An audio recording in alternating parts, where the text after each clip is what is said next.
If you look at gold in its natural, raw form, you quickly realize it does almost nothing useful at all.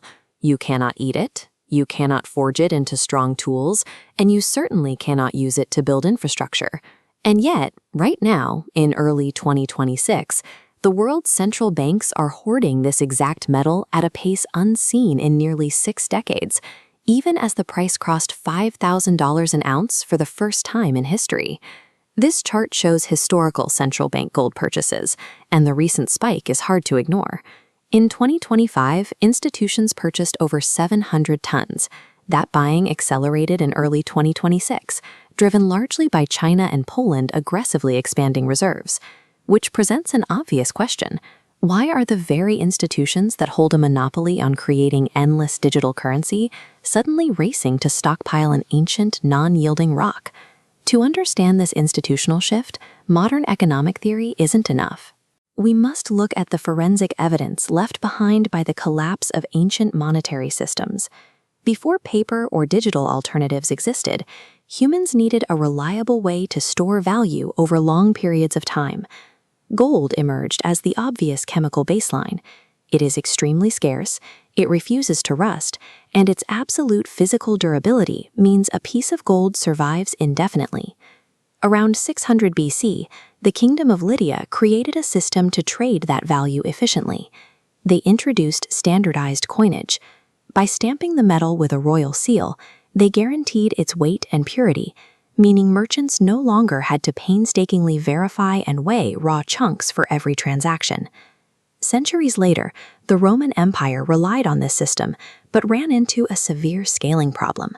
They had to pay a massive standing army with gold coins called a ray, along with a salt allowance called a salarium.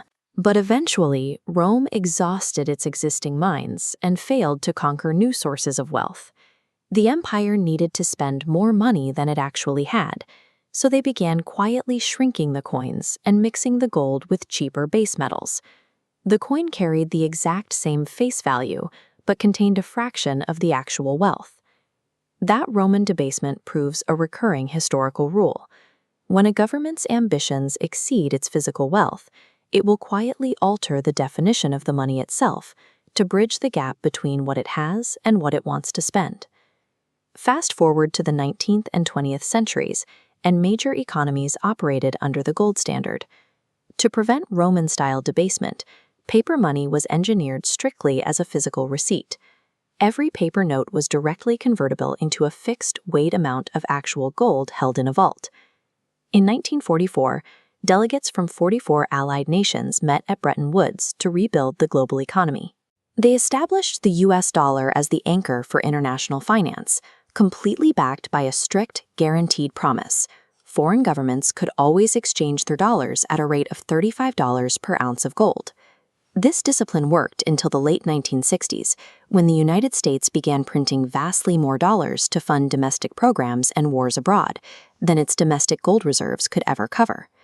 Sensing the mathematical imbalance, nations like France began calling America's bluff, actively demanding physical delivery of gold for their paper dollars. By August 15, 1971, the aggressive drain on American vaults forced a permanent break. President Richard Nixon went on television and unilaterally suspended the direct convertibility of the dollar into gold. With that single decision, for the first time in 5 millennia of recorded history, the global money supply was completely severed from any physical limitation. This chart tracks the exponential expansion of the US N2 money supply and shows exactly what happens when that physical constraint is removed.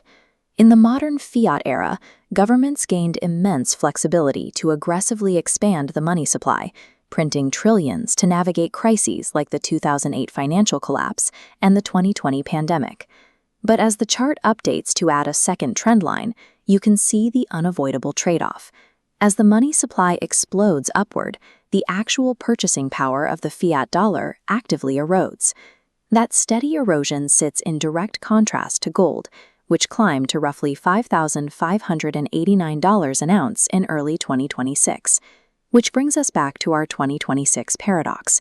Central banks are hoarding physical metal today for the exact same reason France demanded delivery in the 1960s.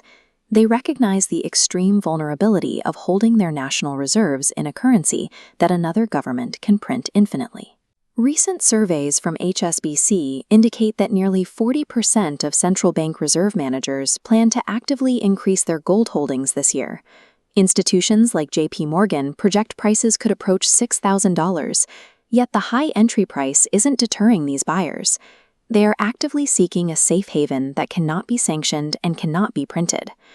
Paper and digital currencies give empires the temporary flexibility they need to survive emergencies and fund growth, but gold remains the ultimate historical lie detector. It eventually forces every government to answer exactly what their money is truly worth.